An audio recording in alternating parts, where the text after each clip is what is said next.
No, we're starting. Welcome to the Mid-Ohio Valley Public Forum Video Podcast. This podcast features issues of interest to the residents of the Mid-Ohio Valley area. Right now, with the coronavirus pandemic, civic life has changed greatly throughout the country. Because candidates can't campaign as usual, we're doing this podcast series to help voters get better acquainted with the candidates. This week, we're interviewing candidates for Wood County Board of Education. These interviews may be just a little bit longer than some of ours because we have a lot more ground to cover. And these candidates will only be on the primary ballot. They don't get another shot at this. They'll be on the primary ballot, and that will decide the race. So, So local school boards have nurtured and protected our democracy since the founding of free public education by helping to see to the education of our future citizens. The local school board governance model is uniquely American. No other national educational system in the world has this form of local control. today we'll be interviewing Brent West. Brent is a candidate for Board of Education from District B. Welcome, Brent. We're delighted you could join us this evening. Thank you so much for having me. I appreciate the opportunity to get on and speak with everybody. We're glad to have you. So with that, we'll dive right in. Tell us a little bit about yourself and describe the district that you'll represent if elected. Well, my name is Brent West. I am a husband and a father to two school-age children. My daughter just finished third grade at BN Elementary. And my son, Avery Jackson, he will be starting pre-K this fall. I've been in Wood County for the majority of my life. I attended Madison Elementary through fourth grade, then moved on to Vienna Elementary for fifth and sixth, went to Jackson Junior High, and then finished up and graduated in 2003 at Parkersburg High School. The District B that I am in, it's kind of odd the way they have the district set up for school board. So I actually live out Route 47 in Davisville.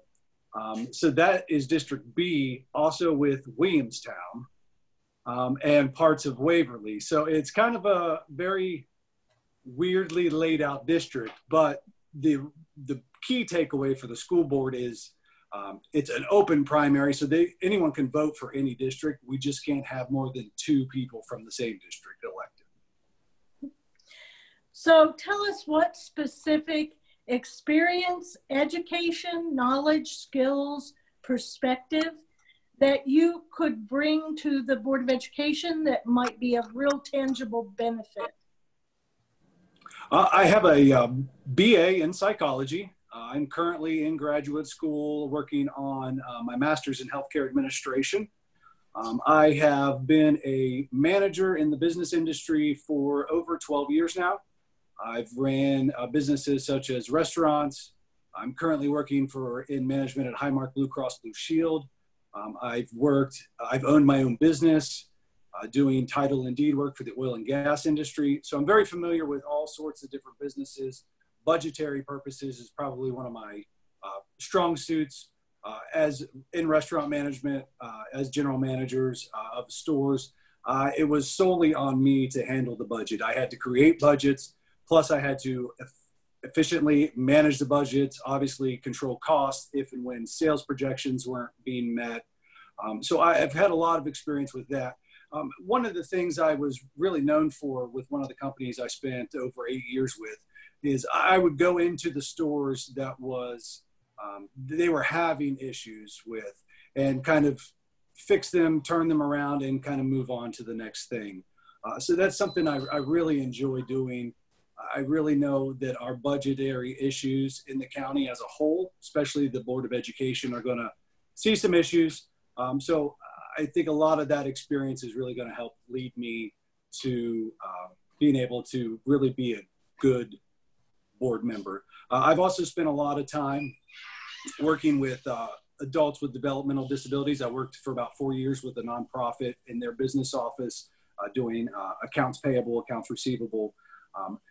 But I grew to learn a lot about people with disabilities and the different needs that they need. And I think that's an issue where we could really see some improvement in our school system, is ensuring everybody is getting the highest quality education they get, no matter what their limitations are. So what's motivating you to run for office? What's the main thing that made you decide that serving on the Board of Education was something you wanted to do? Very selfishly, honestly, it's my two children. I'm in the fall, I'll have 2 students in our county school system, and I want what's best for them. And so if I want what's best for my own children, I'm going to always put the best interests of all students ahead of everything. So it may be selfishly why I'm getting in, but I'm going to take the same care and same love that I have for my children and make sure that all students receive that and are put first. What are your thoughts on the current state of education, public education in general, and Wood County in particular? I think we're seeing different things happen across the country. We just saw this past legislative session, charter schools, developments in West Virginia. I know that's kind of been a hot button issue, but I think this is going to be a good thing, making sure that we address the funding situation. But I think anytime we can expand different career opportunities for students, a lot of people aren't necessarily cut out for college. College was really hard for me. It took me 8 years to finish my bachelor's degree. Just starting and stopping, starting and stopping. I really wish when I was in school, I had more access to vocational learning. And I'm really excited about the expansion of the Technical Center at South. I really think that's going to be a great opportunity for a lot of students. If we can get students ready for the job field right after high school, I think that's just only a testament of us listening and doing what's best for the students by offering those programs. So I think as a county, we've got a good foundation, but we're going to have some challenging things ahead, especially with the COVID-19 issues. So we're going to have some challenges, but I think we can all adapt. This county is pretty resilient. Changes come, changes have to happen. I was once told that if a business isn't changing, it's dying. So and I think we need to take that same outlook to our public education sector. We can't continue to do the same things year in and year out. What worked 20 years ago isn't working, might not be working today. We've seen technology change. We've seen attention spans change with the advent of the technology. So I think we've got to make sure our school system and policies are always changing and making sure we're not falling behind. If you're elected to the board, what's the one thing you really want to accomplish during your term? The one thing that really stands out is I've noticed my daughter, she now has an iPad in her classroom.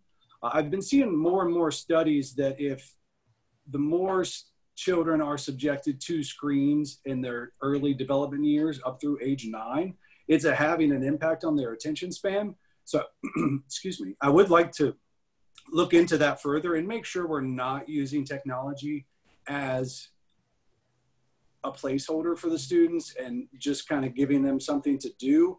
And at the same time, we could be potentially harming their development. So I would definitely like to look into that, research that a little further, and really make sure that when we do bring technology into the classroom, it's for the benefit of the students and it's not going to have any impact on their development. What is your understanding of the responsibilities of the Board of Education, and what do you see as the primary role of? Well, so I see the school board setting the vision and the goals for the district, for the county. Obviously, we would be establishing policies, voting on policies, adopting and overseeing annual budgets. And it kind of the last thing would be hiring and evaluating the superintendent.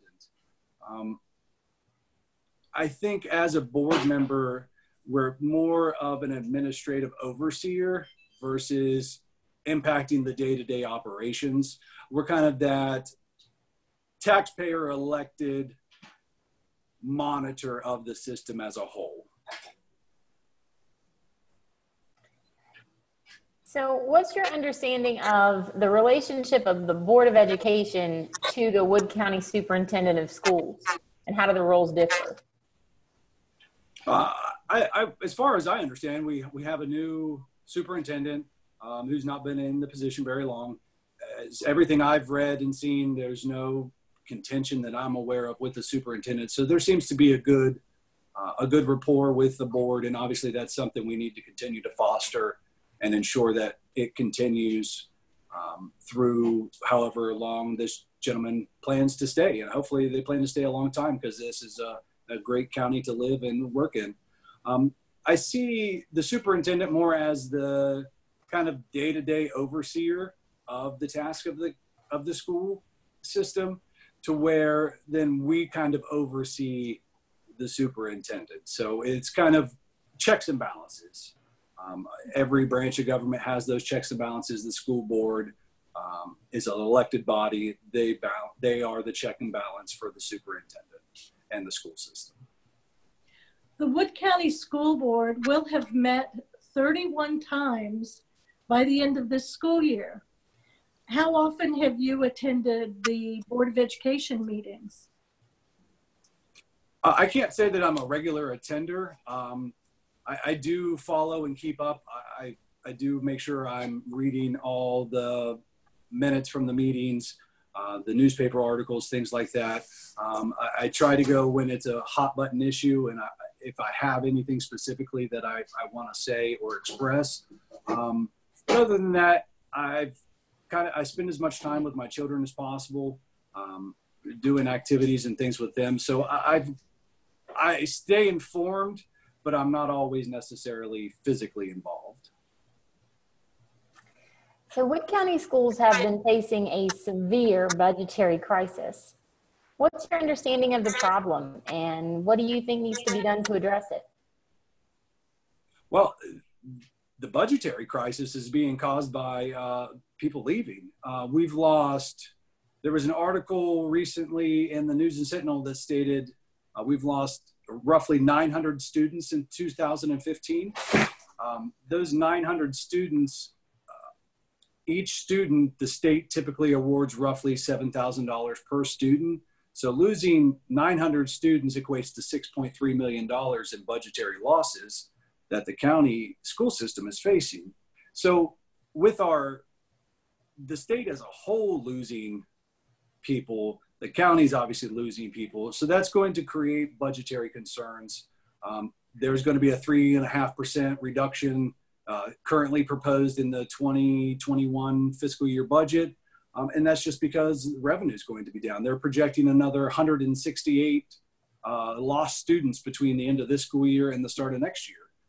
That's a hard thing to address. And I don't know that the school board can necessarily address all of those issues. We have to work with the state and county leaders to ensure we're keeping our residents. And that includes making sure residents have access to quality jobs, a good quality of life. They want to be here. They want to raise their kids here. And I think one of the most important things is the school system. If we have the best school system in the state of West Virginia, in the country, people are going to want to be here. They're going to want their children coming to our schools, which that is going to increase our enrollment, which will then increase the budget that we have. But I think you're going to see a lot more. We're going to have to look at some cuts across the board.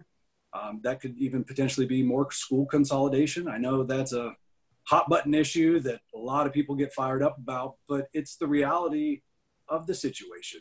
I mean, the only other option would be to pass another levy, another bond measure to make up for that lost revenue on the backs of every single taxpayer, including those who don't have children in the school system. So that's an awful large burden we would be asking everybody in the county to take on. So we're going to have to look at cuts. And that includes administrative cuts. We have a lot of people in administrative roles making close to six figures in this county that need to really be looked at. with our loss of students and administrator pay still being that high, that's something that is going to have to be addressed. And there's going to have to be some cuts eventually. And the biggest thing is making sure it doesn't impact the children. That's my priority. We're obviously going to have to make cuts. We're going to have to make the tough choices, but I don't want it to impact the children. I want it to impact them the least. And I think there's a lot of things we can do to help with that. But we're obviously facing a very large decrease in enrollment, which decreases the funding, which decreases the budget, which means things have to start to be cut. It's the sad reality. You've brought up that Wood County schools have lost a lot of funding, critical funding. One of the impacts of that, if it continues and it's not addressed, is the state can step in and take over a failing school system, whether it's failing academically or financially. What are your thoughts about that? To me, that's the last thing I would ever want to see happen. Personally, I think the majority of the power should be at the local level. I think it would be a real big disservice to our children if the state came in and took over the school system. I would really worry about how well the children would be taken care of, how well their wants and needs can be addressed, especially if we're going to have bureaucrats in Charleston that are going to be making those tough decisions if the state takes over. I think we're going to have to address the budget. What all that's going to entail, I'm not sure. I know this continued drop in enrollment is only going to make things more difficult, and that's only going to make cuts deeper. So we're going to have to look at grant opportunities. We're going to have to look at a lot of possible ways to save money or streamline purposes. I mean, for instance, we're building new schools. Are we putting any sort of renewable energy? I know that's an expensive thing right off the bat, but that can have long-term savings, solar panels. There's a lot of things I think we can really look at that may have a large cost up front, but can really turn into long-term savings for the county and for the taxpayers, essentially. So education, like you said earlier, will be changing in the post-COVID-19 world. How do you see those changes coming about? I see the real need, having to deal with it personally this year. I see a real need that we need to get some sort of online learning more accessible to all the students, especially we can't rule out any other catastrophic event that could cause the closure of the schools. So we need to make sure that we are providing our students with the opportunity to continue learning. It's been really difficult trying to get a third grader to stay motivated to do worksheets. So I think we're going to have to really look at some sort of online opportunity for these instances. We're definitely going to have to really watch class size moving forward. And that can be a big problem with being forced to close schools. So it's kind of all going to be a catch-22. How are we going to address that? Does that mean more temporary structures until schools can be expanded? I think anything is going to be in the possibility, but I think we need to ensure that we're not doing a disservice to the students. And I think step one is really looking at a good county-wide online platform that we could do to still be providing good quality education to our students.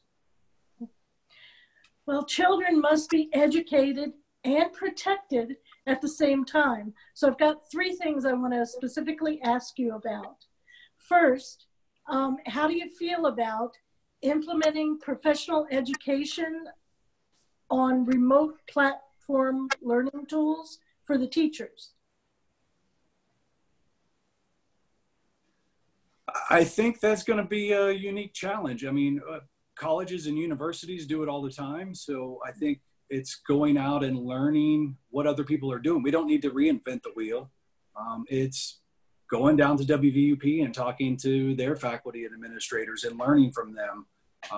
Going up to OVU. OVU has online classes, learning from them, looking at other public school systems throughout the country that have a platform such as this, and really just going out there and learning and getting all of the available information. And I think that will just help us to make the policies and procedures that will ensure that everything is still working the way it should. Second thing, you've touched on this a little bit already, but how do you feel about class sizes in regards to social distancing efforts? Class sizes, I think they're always going to be an issue, whether we're in the middle of a health pandemic or not. I'm really kind of waiting to hold out to see some more accurate modeling, I think, before I establish a personal opinion. We've seen the modeling that was brought out through the United Kingdom to be horribly flawed. The gentleman had to resign from his government post due to the flaws in his modeling. So I'd really like to see some more accurate modeling, because we can't, I'm trying to practically think about a 6-foot circle in a classroom with our current classroom, the sizes that they are. We're going to have 4 students in a class. So I think it's going to be a lot of unique challenges ahead. But I'd really like to see hopefully some more facts and some more science to come out and really, hopefully over the summer, give us a better idea of what is the best practices moving forward. We've obviously set some pretty excessive best practices because this is all new. So hopefully here in the next few months, we'll get a lot more data, a lot more available research to really know what we need to do moving forward. Third thing, what are your thoughts about how to protect elementary school students when it comes to hand washing hygiene? I think it's going to be key. I have that struggle with my own children. We've got hand sanitizer in pretty much every room in the house now. So I think that's going to be key, is making sure the students have access to hand sanitizer in the cafeteria, in their classrooms, in the bathrooms, out in the hallways, in the gymnasiums. It's going to be a unique challenge, and hopefully we can make that process fun.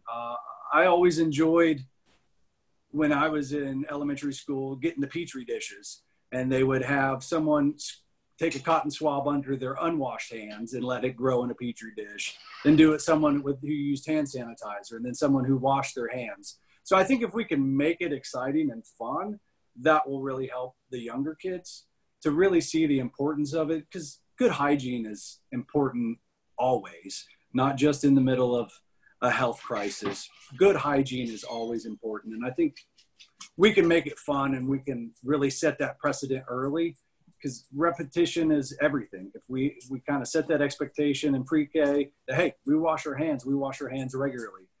We use hand sanitizer regularly. I think it'll be fine. It's just getting that habit started and reinforcing it.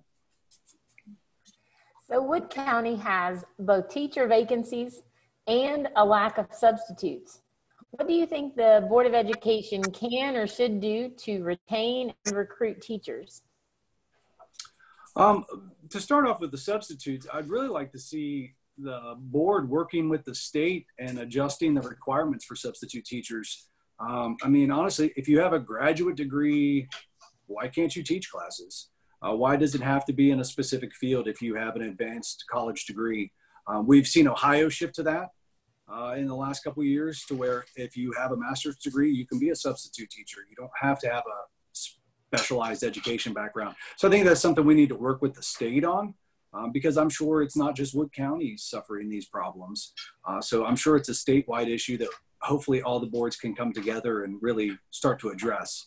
And then teacher retention, I'd really like to see the county get more discretion on teacher salaries, instead of just having this blanket pay scale out there.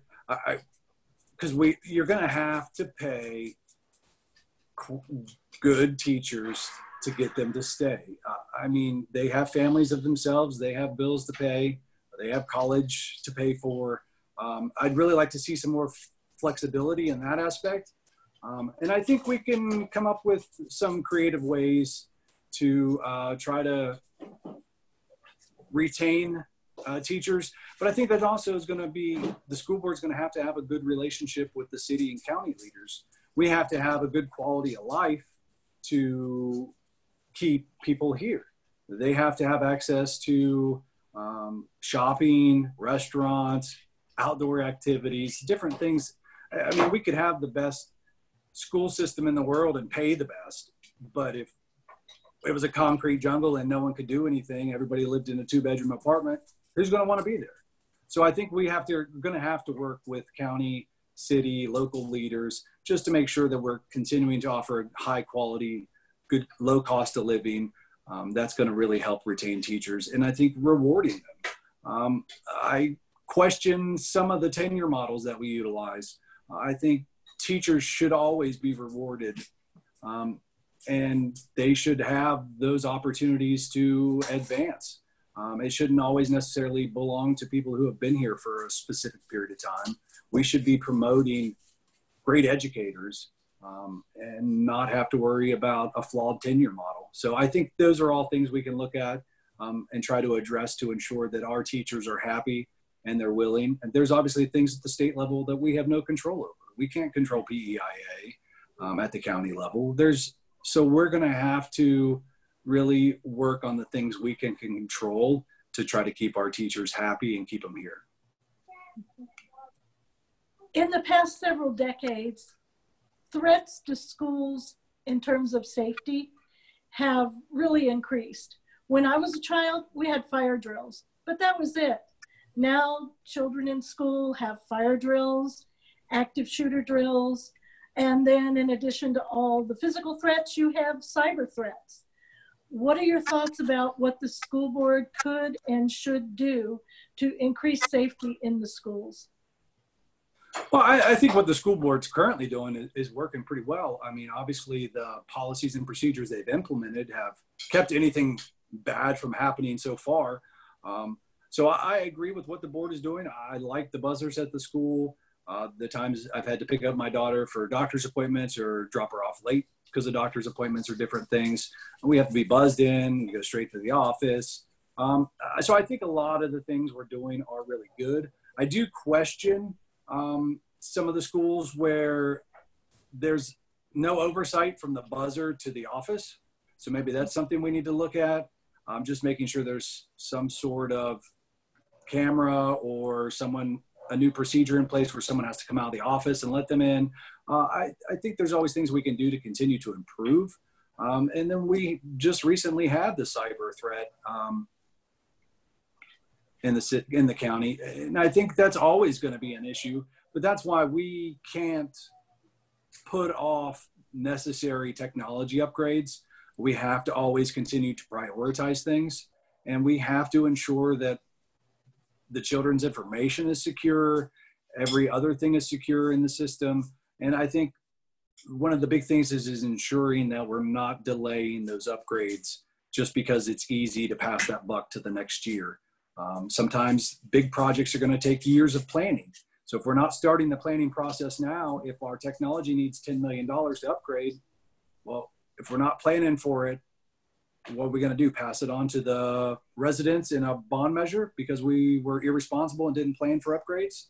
So I think it's all about talking about the issues, making sure that we're planning and making sure we're always continuing to evolve is the only way to protect our students.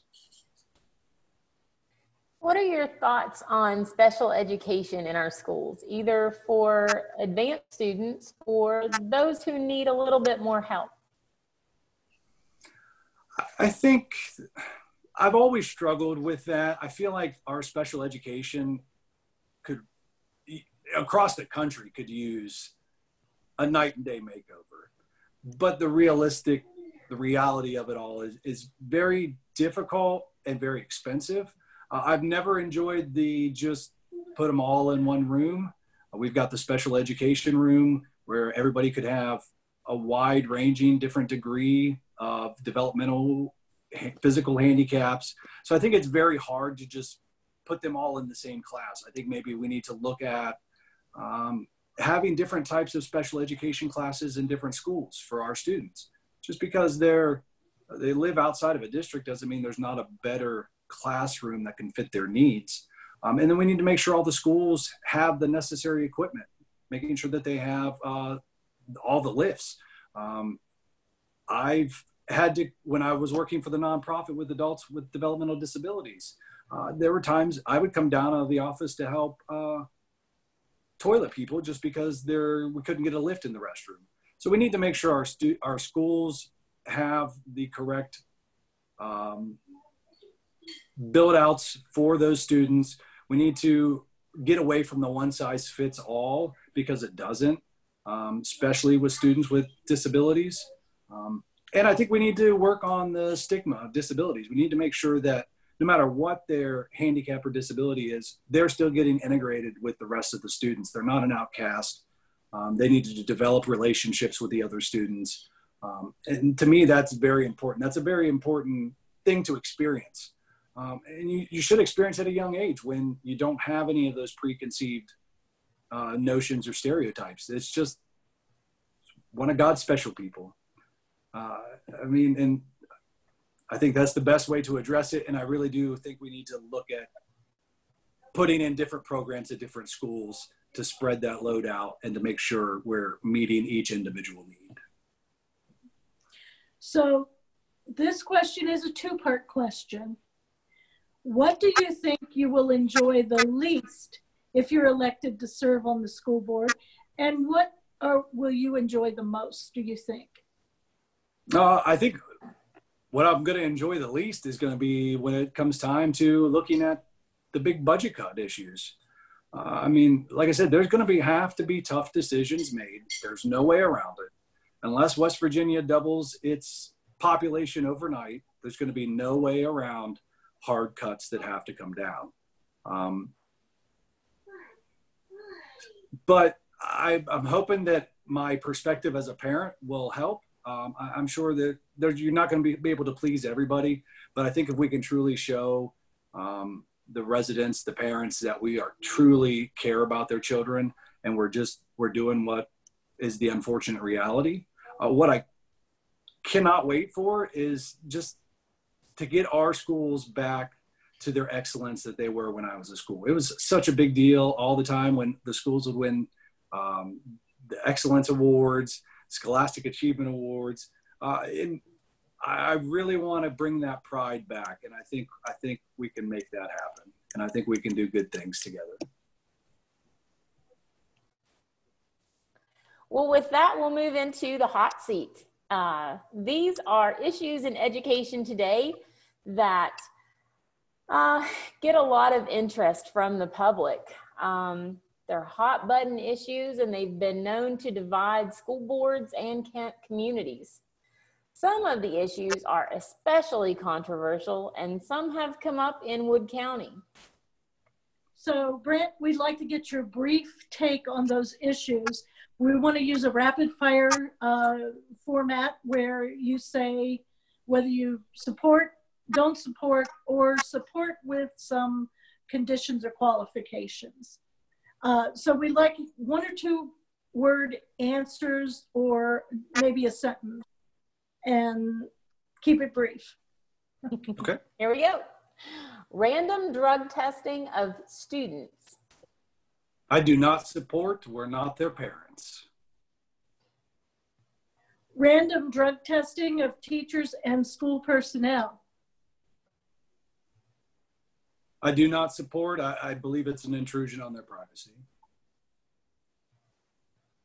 School consolidation. Unfortunately, support. Expending money to make schools more green and energy efficient. I support that if it meets the long-term goal of the county. Providing vouchers for school choice. I support that. I think every student learns differently and should have multiple options. Establishing charter schools. I support that. cutting arts and elective subjects to concentrate on the basics. I oppose any cuts to the arts. Increasing instructional staff and decreasing the administrative staff. 100% support that. Increasing the cost of dental insurance, which was secured in lieu of a pay raise. I'm neutral. I mean, it's everybody's insurance raises. Reducing the number of personal days that are allowed to be cashed in at retirement. I support that. If we want to look at raising teacher salaries, that could be an option. Reducing the student to teacher ratio. I support that. PEIA and pension protection. That's up to the state. Well, with that, you've made it through the gauntlet. We're to the wildcard questions, and these are softballs. So what would you say are your personal core values? I'm the old type of person. I believe that when you look someone in the eye, shake their hand and say something, that you're going to do it. There's no need for a contract. There's no need for things like that. I'm a hard worker. I've always worked as hard as I possibly can, sometimes at the expense of my family, which I've worked really hard the last 5 or 6 years to improve on. And just being a good person, helping out when people need help. I think that's all we want to see our children learn, is being a kind human being. So as a person, what are you passionate about? I'm a big hunter, fisherman. Those are some of my big passions. I love taking my children outdoors. We're ready for it to get warm so we can go fishing again.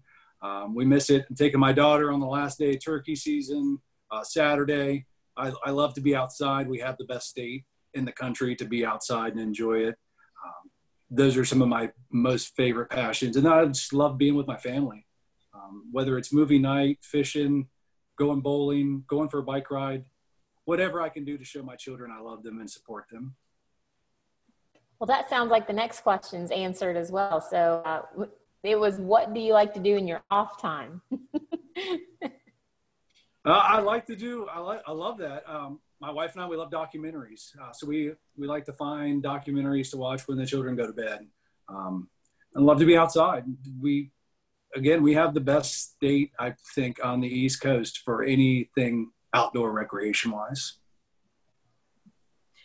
So Brent, last question. What is the most unique thing about you? The most unique thing about me is I have multiple sclerosis.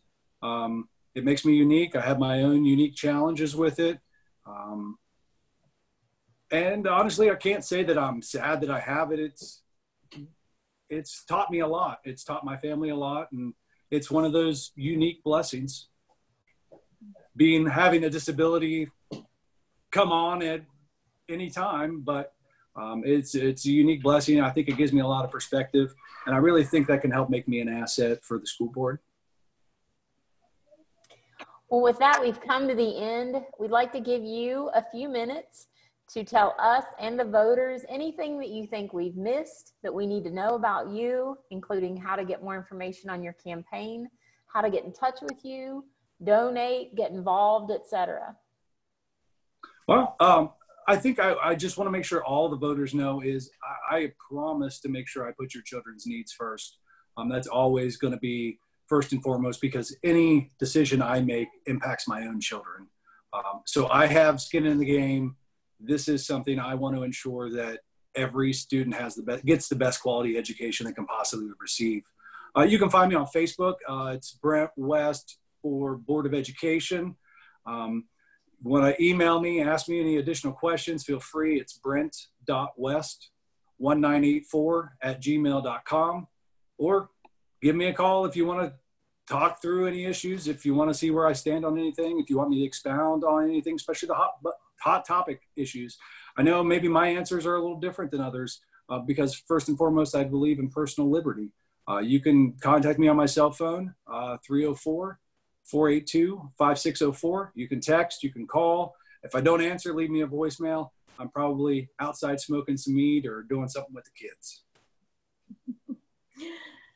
Okay, well, Brent, we really appreciate you taking the time to talk with us this evening, and good luck on your campaign. And everyone, wash your hands.